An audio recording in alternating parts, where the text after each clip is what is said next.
I am live. Hi, my name is Wayne Pelletier. I own ResonantPixel.co.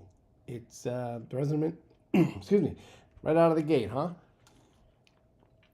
Hi, my name is Wayne Pelletier. I own ResonantPixel.co. We help rescue, we rescue businesses from WordPress. How's that? An oversimplification, but I'm working on a new computer today. I apologize if there are any hiccups. I wasn't even sure 5 minutes ago if I was going to be able to go live, if Ecamm Live would work or what else. But I got a cool topic today.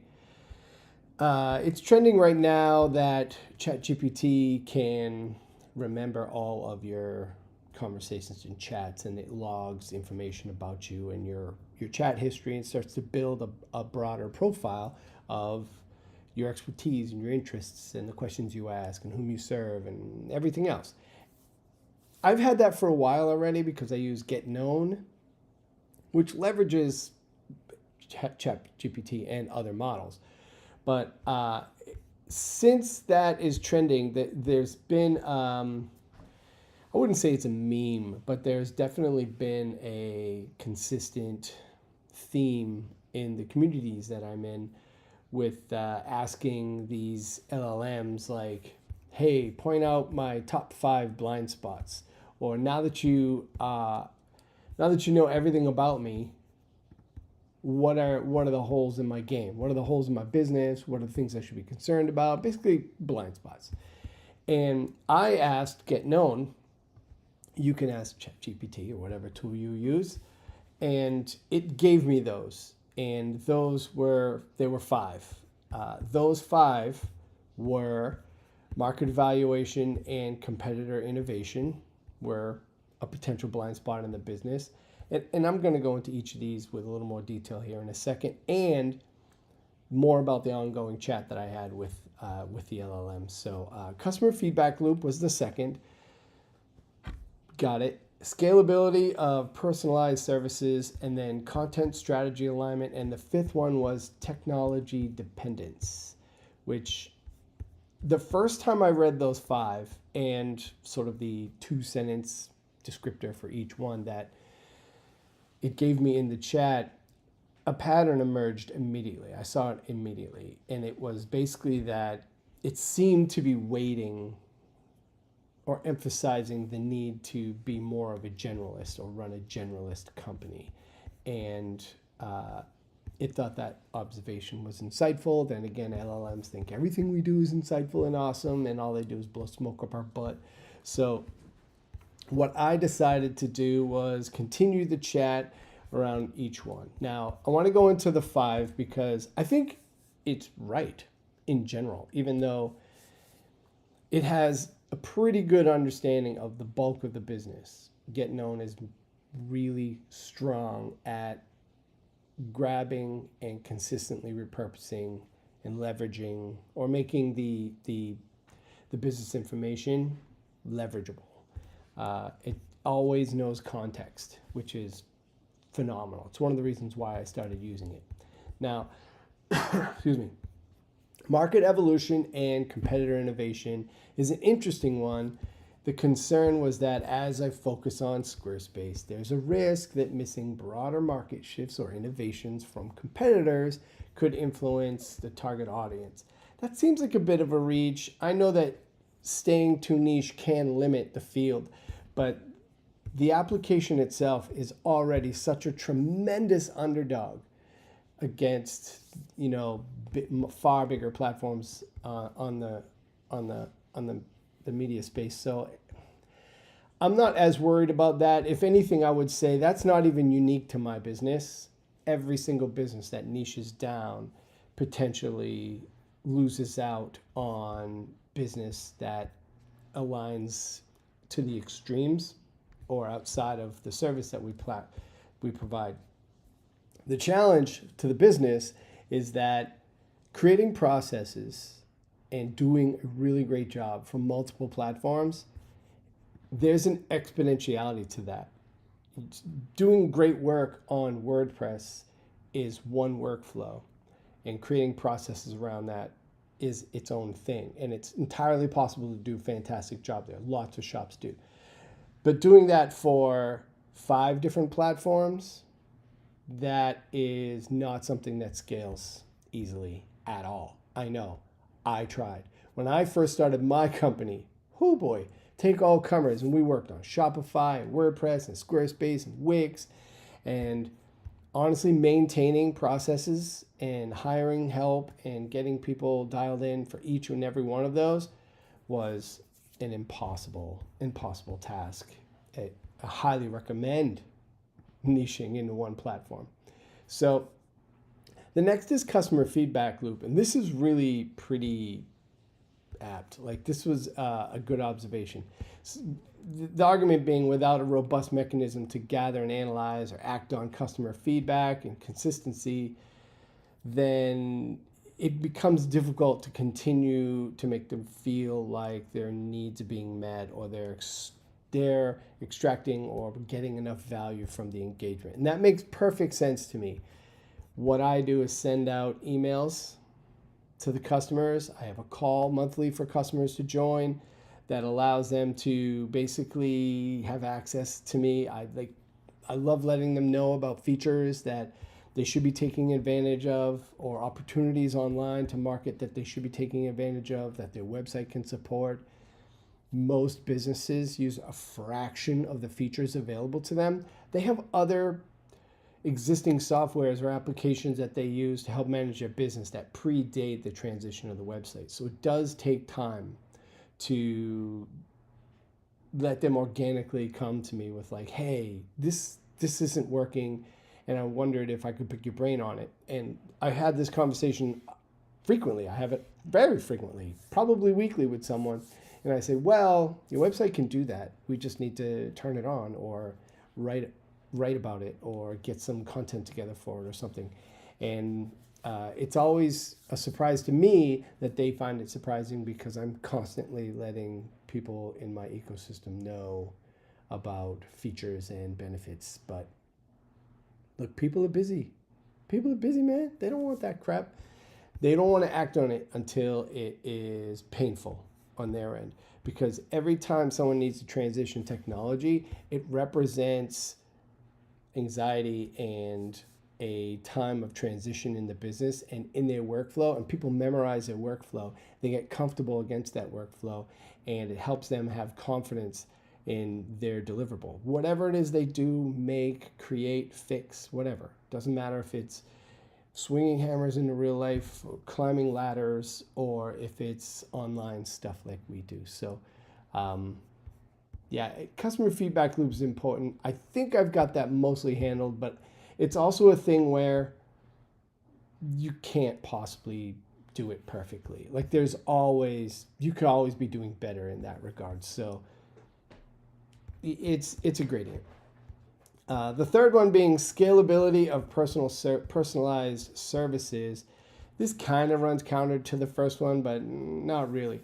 As a solo business focusing on a niche and the personalized nature of both the communication and the deliverable, because even though everybody pays the same rate with my business, depending upon what level they're at, they get entirely different outcomes, right? Because web design is custom for every single business.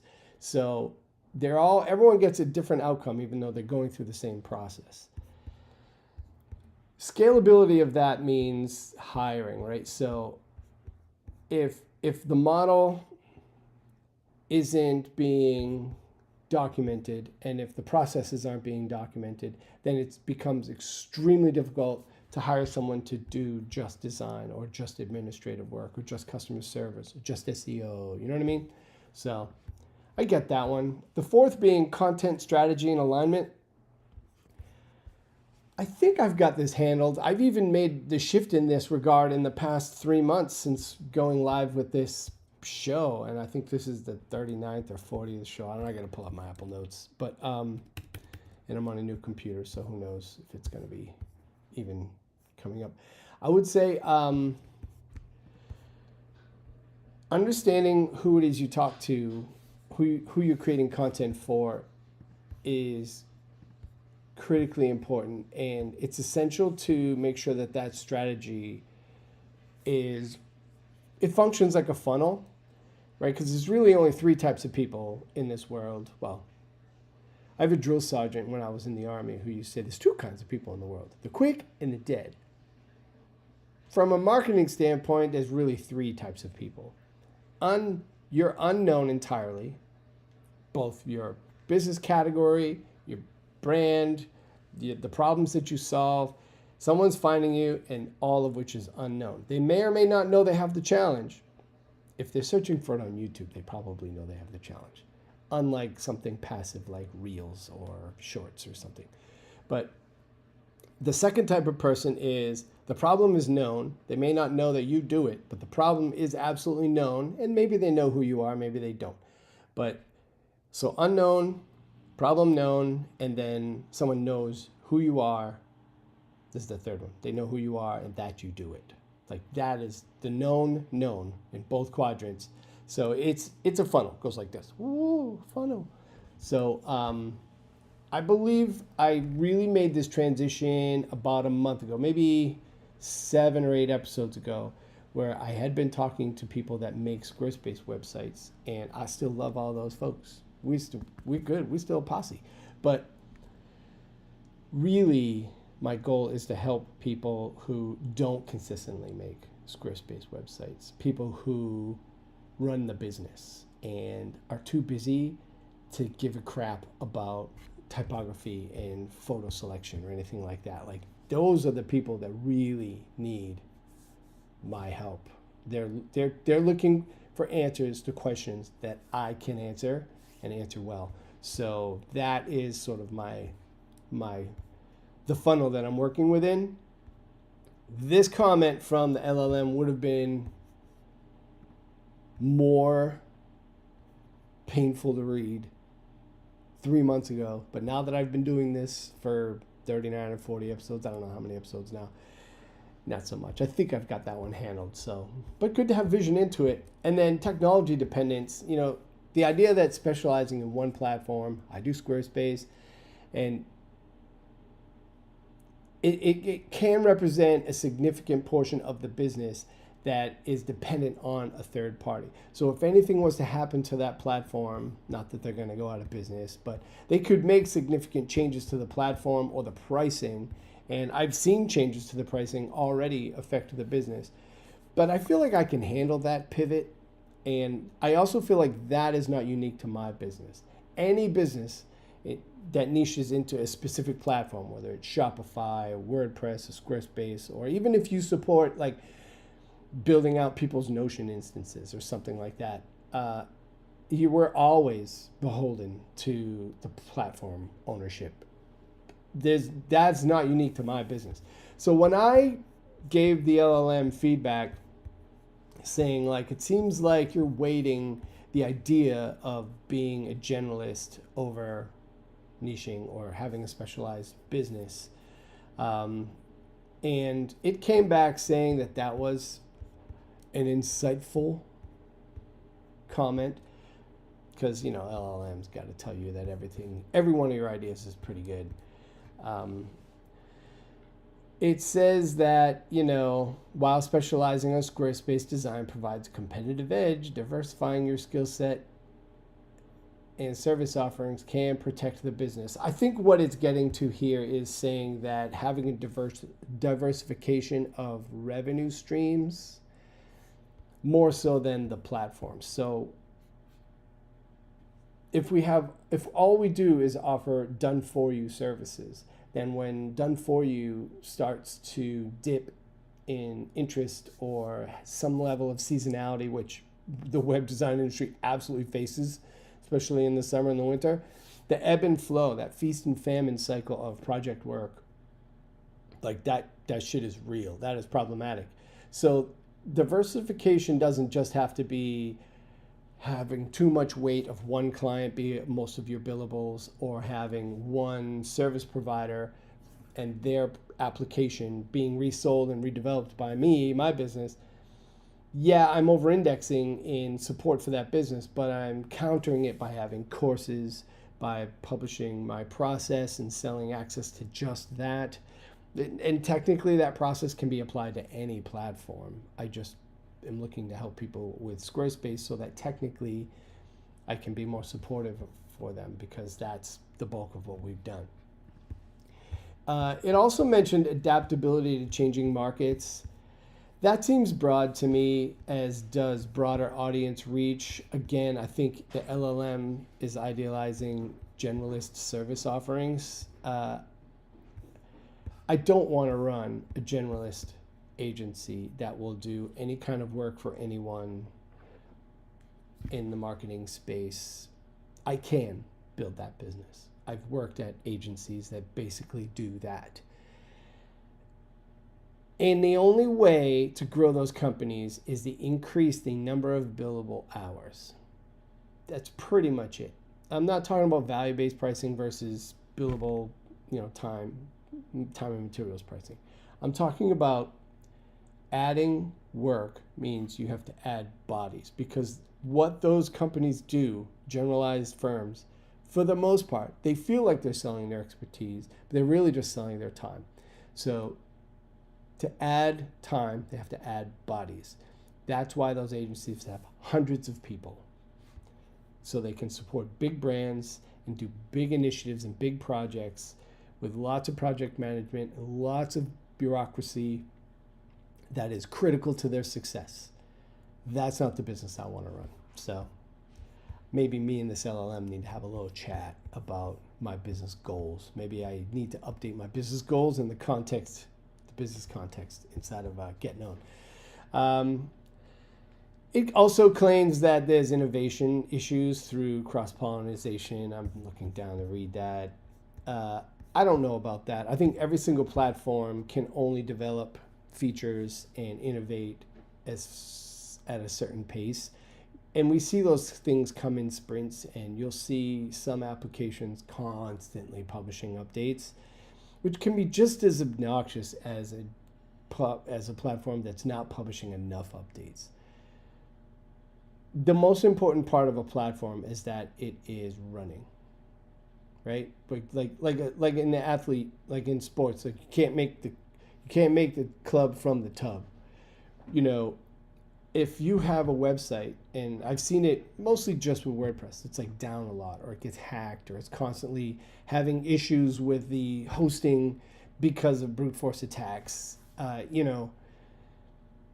a website is unavailable, it can't help your business. So the availability is the best ability. And in this regard, I weight that over innovation. It's true, many of the platforms that I support are not the most innovative, but I chose them because they're solid. They could be counted on. And I weight that a little bit heavier. The last one it mentions is risk management, relying too heavily on one platform. It's kind of redundant. I don't know if I agree. We all have to rely on a platform, and none of us own any of them. I'm reliant on YouTube right here. You ran a search, you found this, or hopefully you're a subscriber. Go ahead, like and subscribe, and then you'll be notified in the future about future videos. This is found media for the most part. I haven't run a search to see how many viewers of my videos are subscribers. I venture to guess that it's typical, and I fall into that bucket of most people not being subscribers that watch the videos. It's found through search, because YouTube, especially on desktop, is a search engine. It's an exploration application. But I don't own it. So at any point in time, they can be like, well, we don't like what you said. We're shutting your stuff down. And it's happened. It's happened on other platforms. It happened to my business on Facebook a couple years ago, where someone else ran some ads. I didn't run the ads, but everyone that was an admin in that Facebook business page got their account frozen for ads. It took 1.5 years to get that undone. Woo, boy, was that a tough one. I'm telling you. So we don't own any of these applications. Really, the only thing I own is my copy of macOS and the apps that come on it. Everything else we're paying for, whether it's Canva, Squarespace, or Notion. Even if you're paying for the LLM, like you stop paying and you lose what you've put in, just like you would with any other application. You don't even own the WordPress website. It's hosted on one machine. You have to go to pay to put it on another machine. If you download it, it's virtually useless locally to an average person. So it's not a thing where, I don't know, we have this weird ownership culture of our digital files, even though I think they're all ephemeral and we're all going to delete them at some point in the future anyway. My computer's asking for access. New machines, man. What a pain in my butt. I'm excited about it, though. I don't hear my fan motor. I don't know if you've ever heard the fan motor on this show before of my previous MacBook Pro, but it ran like a jet engine constantly. So looking forward to this new one. Maybe not sounding like it's ready for takeoff. Anyway, I hope this was helpful. Run this search, or run this,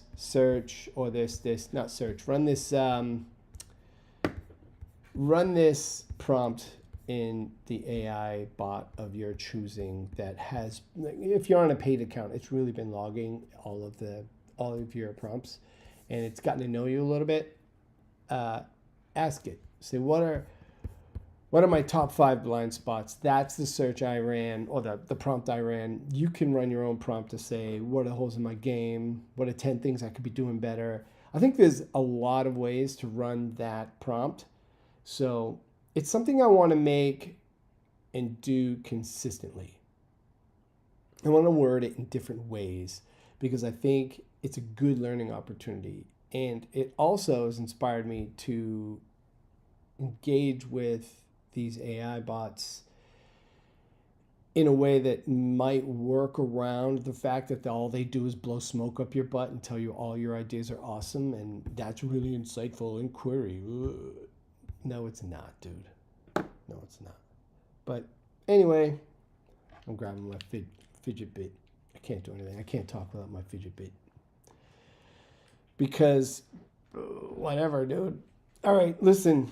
Have a great day. Happy Wednesday. I will see you Friday, 11 a.m. right here. Like and subscribe. I'll be back, and I don't anticipate following up on this topic in the near future.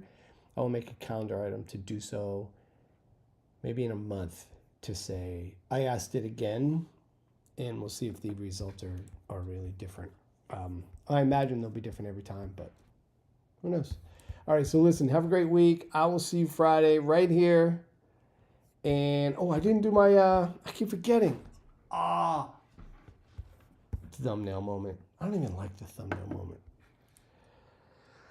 And I'm not doing struggle bus today. Whoops. Don't yawn on YouTube. That's a terrible idea. Should I look sad? Should I pout? What am I going to call this? What's my title going to be? It's going to be 5 blind spots in my business.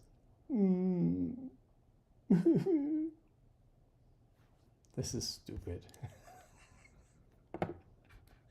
I'll see you Friday, 11 a.m. right here. Come back to me.